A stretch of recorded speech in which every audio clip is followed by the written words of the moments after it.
Bwana Yesu asifiwe. Bwana Yesu asifiwe. Asubuhi ya leo nashukuru Mungu kwa sababu ya neema yake. Ameweza kutulinda kila mmoja. Ni siku takatifu, siku ya Jumapili ambayo kila mmoja anajiandaa kwa ajili ya kwenda kanisani. Nataka tupate himizo letu la siku ya leo katika jina la Yesu. Na Mungu wa amani atakubariki sana. Nataka tusome na wewe katika andiko takatifu, kitabu ni Mwanzo. Wacha tusome kitabu cha Mwanzo. Mahali penye huko nyumbani wengi huwa mnanipigia simu, huwa mnangoja saa hii alafu tunaungana.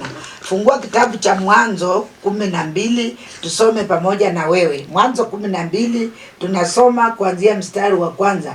Bwana akamwambia Abraham, toka wewe katika nchi yako na jamaa yako na nyumba ya baba yako, uende mpaka nchi nitakayo kuonyesha.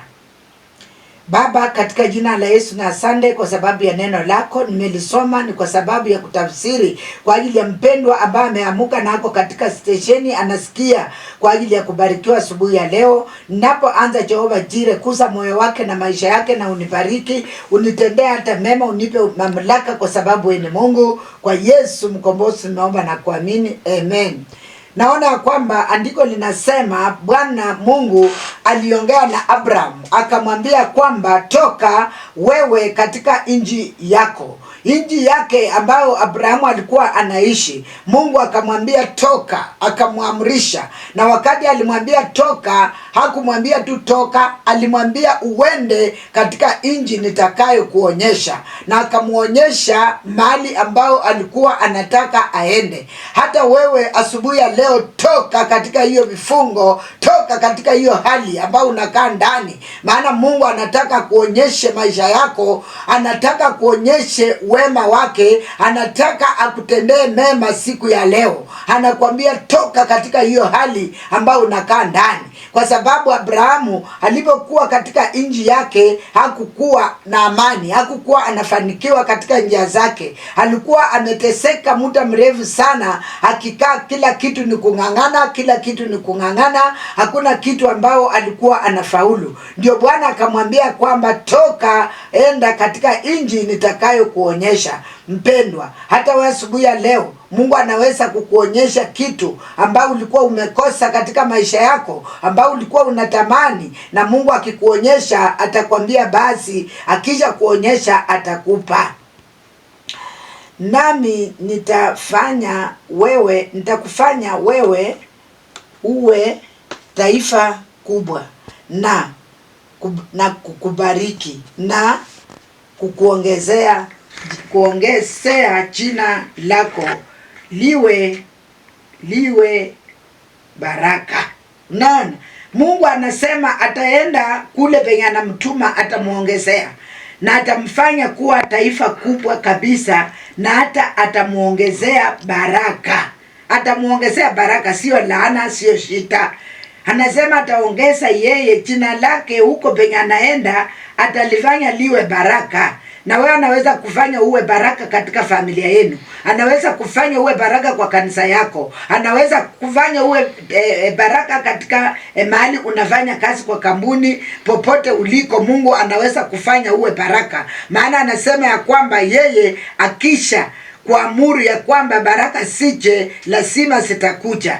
Abrahamu alipotoka katika ile nchi ambayo alikuwa anaishi, akaenda katika nchi ya ahadi ambayo Mungu alimwahidi. Huko ndiye alianza kuona amani, huko ndiye alifanikiwa, ndipo Mungu alimuongezea kule kabisa. Huko ndio Mungu hata akaanza kumpatia uzao. Lakini alikuwa amekaa katika nchi ya Misri miaka akiteseka. Alikuwa ameona mambo mazito katika maisha yake. Alikuwa amefungwa na mambo ambayo hata angeweza kusikia raha yoyote. Lakini aliposikia sauti ya Mungu na akafanya vile Mungu alimwambia, akaanza kuona ushindi, baraka zikaongezeka, akaanza kuona uzao. Mungu akambariki katika hali zote. Hata mifuka alikuwa na Mungu akamuongezea, na akakuwa tajiri wa ajabu, kwa sababu alisikia sauti ya Mungu, kwa sababu alitii sauti ya Mungu. Mpendwa, asubuhi ya leo ninataka uwe Abraham, ninataka uitwe na Mungu hivyo ninataka hii neema ikushukie, ninataka hili neno likufikie mahali popote ulipo asubuhi ya leo, ili ukaweze kufunguliwa katika vifungo vya shetani na ukaweze kuwekwa huru. Siku ya leo ni siku ya Jumapili ambayo najua ya kwamba wewe, kila mmoja wetu anaenda kanisani. Mpendwa, nataka ukienda kanisani utoke katika hii hali ambayo unaishi ndani, ukaanze Baba kuona baraka, ukaanze kuona baraka mama yangu, ukaanze kuona ushindi ukifunguliwa katika jina la Yesu Kristo, kwa sababu alisema ya kwamba nitakuongeza uwe baraka, nami nitakuwa pamoja nawe. Nataka tusome mstari, tuendelee hapa. Nami nitawabariki wakubarikio, naye akulaanie nitamlaani, na katika wewe jamaa zote za dunia watabarikiwa. Mstari wa 3 unasikia vile inasema. Mstari wa 3 inatuambia vizuri kabisa. Inasema ya kwamba naye atakaye kulaani nitamlaani, naye atakaye kubariki nitambariki, na jamaa zote watabarikiwa kwa sababu yako. Mungu anaweza kufanya uwe baraka asubuhi ya leo. Mungu anaweza kufanya uwe baraka kubwa katika jamaa yako. Mungu anaweza kufanya uwe baraka kubwa katika nchi yako ambao unaishi, kwa sababu yeye ndiye Mungu. Anaposema kutenda na anatenda. Naona hapa amefanyia Ibrahimu jambo la busara. Hata kama kuna kitu ambacho kitafata wewe akitawezekana. Wakati Abrahamu alitoka, ukiendelea kusoma unaona kwamba alitoka na jamaa zake ya baba yake, na hata mtoto wa ndugu yake ambaye anaitwa Lutu aliweza kutoka pamoja naye. Na wakati alitoka na Lutu, kwa sababu sauti haikuwa ya Lutu, sauti ilikuwa ya Abrahamu. Sauti iliita Abrahamu, maono ilikuwa ya Abrahamu, kunena kulikuwa kwa Abrahamu, na akatoka vile Mungu alimwambia. Ikawaje Lutu alienda pamoja naye, lakini sasa Lutu katika hiyo kuenda hakuweza kufaulu kule, kwa sababu kule Mungu alikuwa ametuma Ibrahimu. Nataka nikwambia kwamba kama we na Abrahamu wa siku ya leo, Mungu anataka akutendee mema. Kama kuna Lutu ambaye alikufuata katika safari yako, hatafanikiwa kwa sababu yeye hiyo injini yako Mungu amekupea wewe. Nataka nikwambie wewe ambao unahangaika, umekaa na wasiwasi, unaona ya kwamba haiwezekani. Inawezekana kwa imani ikiwa utatii sauti ya Mungu.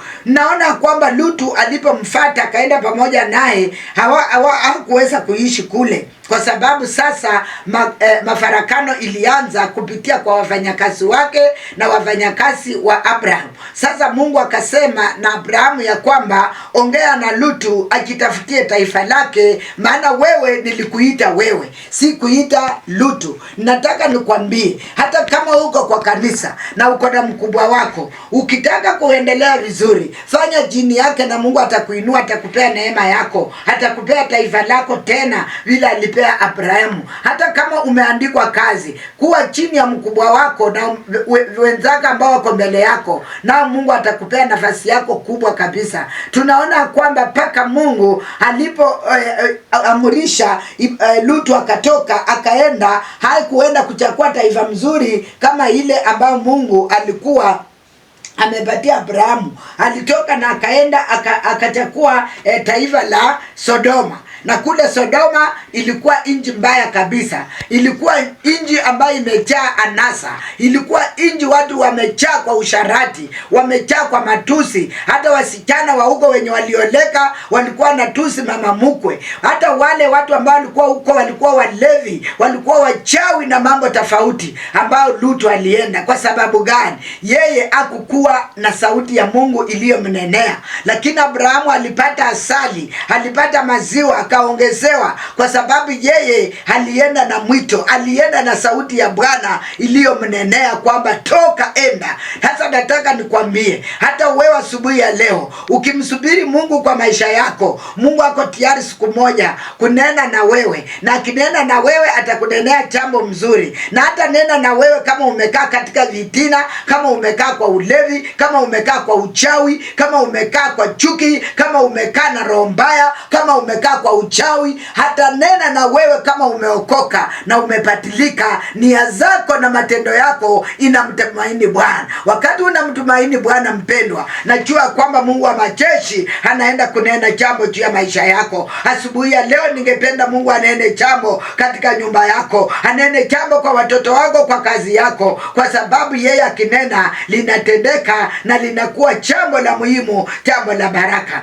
Huyu mtumishi wa Mungu Abraham hakukuwa na wasiwasi. Yeye alitumikia Mungu katika hali ya kuchekwa, katika hali ya upeke, katika hali ya kukosa watoto. Alitumikia Mungu kwa roho yake yote. Lakini sasa tazama, Mungu alipomkumbuka, alimpea watoto na akambariki na akamuinua na akamuongeza na akamfanya kuwa baraka kwa watu wengine. Kuwa baraka kwa watu wengine. Mungu atakupea kitu ambao utakula peke yako, ambao hatahusisha wewe peke yako, atahusisha watu wengine. Yani watu wengine wale sasa wewe utakuwa baraka kwao. Ni kwa sababu ya kusikia sauti moja tu, sauti ya Mungu. Mungu ni wa ajabu. Aliponena na Abraham akamwambia kwamba toka, Abraham hakupishana. Na tunaona katika hiyo hali Abraham yeye alikuwa mtu wa kungoja sauti ya Mungu. Alikuwa anaongea na Mungu mwenyewe. Naona ya kwamba katika hiyo hali tena malaika walitumwa wakaenda katika nyumba yake, watu ambao walikuwa tu binadamu kama mimi na wewe.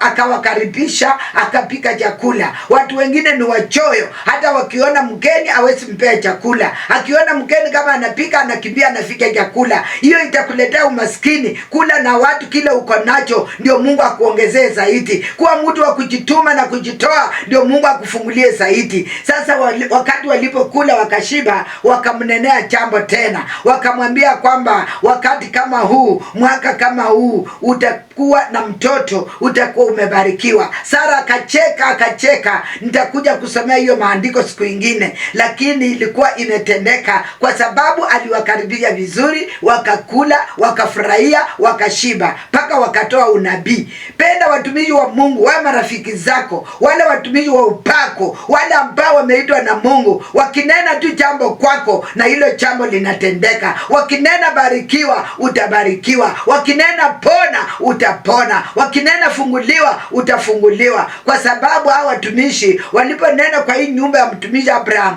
kweli Abraham aliona mkono wa Bwana. Aliona hiyo mwaka ilipofika, hiyo mwezi walipomwambia, akaona mtoto Isaka. Na wewe nataka uone baraka zako asubuhi ya leo. Ninataka ninene na moyo wako. Ninataka nikutabirie, mtu ambao umeteseka muda mrefu, mahali penye uko pale, ninanena baraka za Bwana. Mahali umefungwa na kufungua leo katika jina la Yesu. Hiyo biashara iliyoanguka, ninatabiri kufunguka tena. Wewe uliokataliwa, unapendwa tena katika jina la Yesu, kwa sababu unabii una nguvu ambao unatoka kwa Mungu. Mungu alinena na Abrahamu akamtabiria, toka, enda. Akatoka. Ninataka utoke katika hali mbaya ambao unaishi ndani katika jina la Bwana. Mungu wa majeshi, Mungu wa Ibrahimu anaenda kutenda maajabu. Aliyetendea Ibrahimu hata kutendea wewe pia.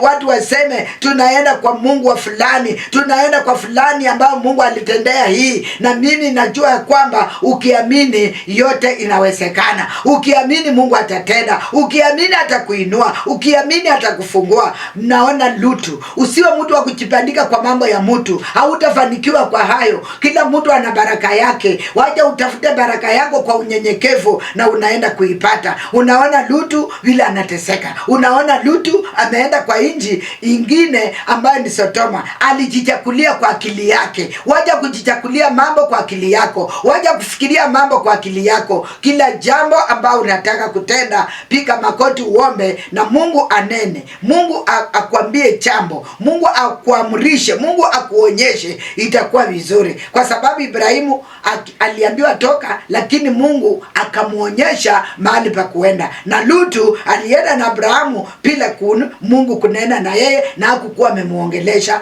yeye, akatoka. Ile Sodoma ilifika mahali moto inataka kuwashwa. Huyo tu Ibrahimu, Mungu alikuwa amempea roho safi. safi. Mungu alimpenda kwa sababu Abrahamu alikuwa mtu wa roho safi, alikuwa mtu wa roho moja, hakuwa mtu wa kiburi, hakuwa mtu wa majivuno, hakuwa mtu wa madharau, alikuwa mnyenyekevu. Na Mungu akaenena naye pia, akamwambia ile inji ambayo huyo mtoto wa ndugu yake alienda Lutu inataka ichomwe, kwa sababu watu wamesiti, wametenda maovu mpaka wamechokesha Mungu. Mungu aliponena tena, Ibrahimu akaongea, akaambia Mungu, uko kama niko na mtu wangu Baba, maana unanipenda mimi, ni mtoto wako, ninaweza kumleta ama ataangamia kule. Mungu akamwambia, enda na ulete kama kuna mtu wako kabla sijawasha moto. Na aliposema hivyo akamwambia, ni kama niko na watu 10 kule, utaniruhusu baba yangu ili niweze kuwatoa kabla kibiriti iwashwe? Akamwambia, hata kama ni 10 enda,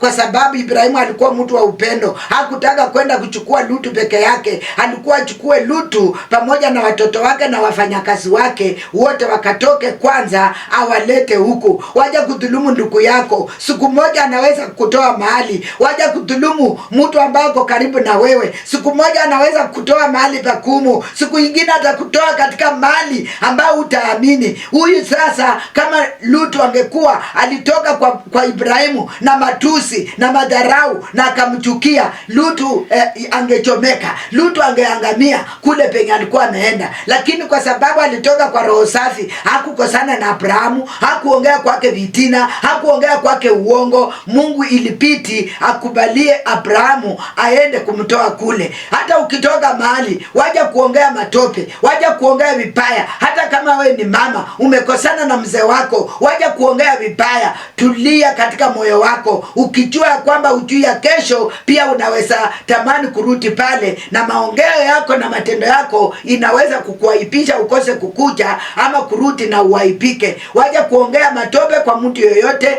ambayo umeshashirikiana na yeye, kwa sababu ujui ya kesho, ujui Mungu atakupangia nini penye umeenda kule. Watu wengine wako na tabia, anaweza shiriki kwa kanisa fulani hata miaka 10, hata miaka 20, lakini akitoka anatoka na uongo mwingi na maneno mengi. Waje kuongea hivyo dada yangu, ndugu yangu, waje kuongea hivyo. We pastor ambaye umekata kanisa la wenyewe, waje kuongea hivyo, maana ujui kesho itakuaje. Unaweza tamani kurudi, matamushi yako mabaya itakuletea shida. Unaona funzo liko hapa kwa sababu ya watu wawili, Abrahamu na Lutu. Lutu hakuongea chochote, alitoka na akasema, baba yangu, mimi naenda kwa sababu hatujakosana, hawa wafanyakazi ukuwe na amani na mimi nikuwe na amani. Lakini kama angetoka akitusi Abrahamu, akimtukana, akiongea maneno ya uongo, angeweza tena kwenda kumuokoa. Ujui nani ataokoa maisha yako? Mungu ndiye anajua. Waja tupendane, waja tushirikiane, waja kudharau mtu yoyote katika maisha yako, kwa sababu ujui ni nani Mungu atatuma kwako. Hata Hezekia wakati alikuwa anataka kufa, yeye mwenyewe hakujitabiria. Mungu alituma Amos akaenda kumtabiria, kumwambia kwamba tubu bure utakufa, na akatubu na Mungu akamponya na akamuokoa katika maisha yake. Asubuhi ya leo umefungwa wapi? Asubuhi ya leo unangoja sauti ya Mungu ama mwenyewe utachituma ama mwenyewe utachitakia? Kujitakia au utafaulu. Ebu tulia. Sasa mang'ombe mali yote ambayo Lutu alikuwa ameenda nayo Sodoma, kama angekuwa Abrahamu, hata watoto yote ingechomeka. Kwa nini? Kwa sababu hakukuwa amesikia sauti ya Mungu. Na Abrahamu akakaa tu vizuri penye alikuwa amekaa, kufanikiwa kwa ajabu, akakuwa tajiri mkubwa wa kusaidia watu. Ni kwa sababu yeye alingoja tu sauti ya Mungu. Hata unaona Ibrahimu, imani yake sio imani ya mchezo. Hata wakati Mungu alimwambia, ninataka sadaka, na sadaka yenye nataka ni mtoto wako, na alikuwa bado ako na huyo, hajaongeza hao wengine, alibeba mtoto akapeleka msituni, anataka kupeana sadaka kwa Mungu. Lakini Mungu akamletea kondoo, akamwambia kwamba tazama pale. Alipotazama pale akaona kondoo inakucha, na akamwambia basi wacha mtoto wako, chukua hiyo kondoo. Hata wewe yale makumu ambayo unapitia ndani, Tazama hapo mbele. Tazama kupitia kwa injili ya leo. Kuna baraka ndio hizo. Kuna amani ndio hiyo. Kuna kufunguliwa katika jina la Yesu. Tazama sasa Mungu anakuletea baraka zake. Tazama sasa Mungu anashusha uponyaji wake. Tazama sasa Mungu analeta kibali cha amani katika maisha yako asubuhi ya leo. Analeta kwa sababu umetii sauti yake, ukanyenyekea na ukatulia katika maombi.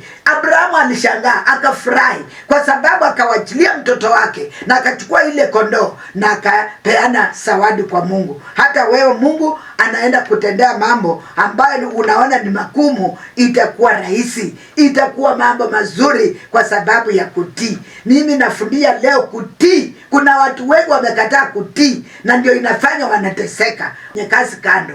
Wakati anaoleka anarudia mzee kando, boma anachukua yote ni yake. Yaani watu ambao wataki kutii katika maisha yao, hakuna mahali wataenda, watakuwa na shida. Lakini usiwe wa kutamka mabaya kwa mtu yoyote kuanzia leo, mtu ambao amehusika na maisha yako sehemu moja wala sehemu ingine. Huyo ni wa maana sana, anaweza kukuokoa mahali pagumu kabisa ambayo wewe hautaweza mwenyewe kujiokoa. Nataka ujue hivyo. Jua ya kwamba Mungu alisema hata mbariki hapo, lazima atoke ndiye abarikiwe. Asubuhi ya leo toka katika dhambi na Mungu anataka kuonekanie na kubariki.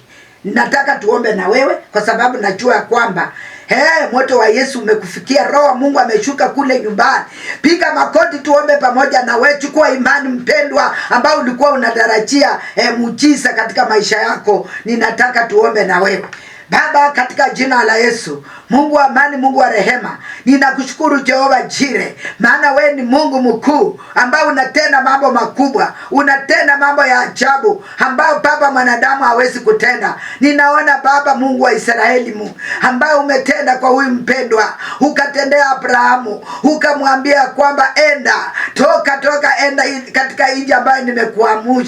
Alipoenda katika hii nchi uliyemuonyesha, matunda yake yote, baraka zake zote ziliweza kushuka. Naomba yule hajaokoka toka katika dhambi akakujie we Mungu, akaone baraka zake. Naomba yule ambao hajaenda kanisani asubuhi ya leo, kuza moyo wake aende kanisa, na wakati ataenda kanisa akaweze kuona wewe. Asante Mungu wa majeshi kwa sababu unaenda kutenda. Ninakushukuru Jehova, maana asubuhi ya leo ninaomba kwa ajili ya kutoka. Ninaomba kwa ajili ya kutoka. Mpendwa atoke katika usharati. Wacha usharati, hauna certificate, hakuna chochote utapata kwa usharati, unajiumiza tu bure. Ninaomba yule mlevi, Baba Mungu wa majeshi, ni watoto wako, wanyoshe mkono asubuhi ya leo wakaweze kumbuka wewe, apatilika aende kanisani na okoke ili aweze kutukuza wewe, ili aone baraka zake. Ninaomba yule aliyefungwa katika hali ambayo sitaweza kutaja, fungua yeye asubuhi ya leo. Jehova Jire, fungua Jehova Mungu wa majeshi, muonekanie. Mungu aliye hai muonekanie. Mungu wa Isaka muonekanie. Mungu wa Yakobo muonekanie. Ukafungua wapendwa hata wengine wajaokoka. Mungu wangu, naomba neema ya wokovu, naomba neema ya wokovu. Baba, kusa mioyo yao waokoka asubuhi ya leo, waende kanisani wakutambue wewe. Mungu wa majeshi, kuna wapendwa walikuwa wameokoka, majaribu ikakuja